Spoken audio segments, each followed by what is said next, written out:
नमस्कार, मी शिवानी लकडे. Pune prime news मध्ये आपलं स्वागत. आगामी विधानसभा निवडणुकीत बारामती मतदारसंघातून स्वतः रिंगणात न उतरता आपला मुलगा जय पवार यांना उमेदवारी देण्याचे स्पष्ट संकेत अजित पवार यांच्याकडून देण्यात आले आहेत. मी 7-8 वेळा आमदार म्हणून निवडून आलोय, आता मला रस नाही. जय पवार यांच्याबाबत जनता आणि पक्षाचे कार्यकर्ते निर्णय घेतील, असं वक्तव्य अजित पवार यांनी गुरुवारी 15 ऑगस्टला पुण्यात प्रसारमाध्यमांशी बोलताना केले आहे. तरुण म्हणून जय पवारांना बारामतीतून संधी दिली जावी असं जयदादांचे समर्थक म्हणतात. मी काय देऊ, शेवटी काही लोकशाही आहे. मला तर फार काही त्याच्यामध्ये रस नाही आहे, कारण मी 7-8 निवडणुका केलेल्या आहेत.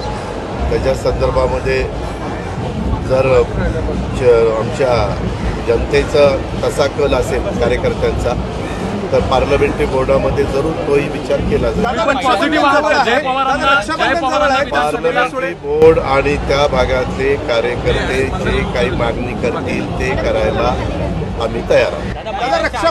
त्यामुळे आता विधानसभा निवडणुकीत बारामतीत अजित पवार गटाकडून जय पवार हे रिंगणात उतरतील अशी जोरदार चर्चा सुरू आहे.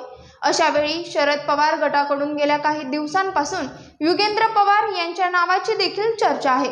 त्यामुळे आता आगामी विधानसभा निवडणुकीत बारामतीत जय पवार विरुद्ध युगेंद्र पवार अशी लढाई पाहायला मिळेल असा अंदाज व्यक्त केला जात आहे. पाहत रहा पुणे प्राईम न्यूज.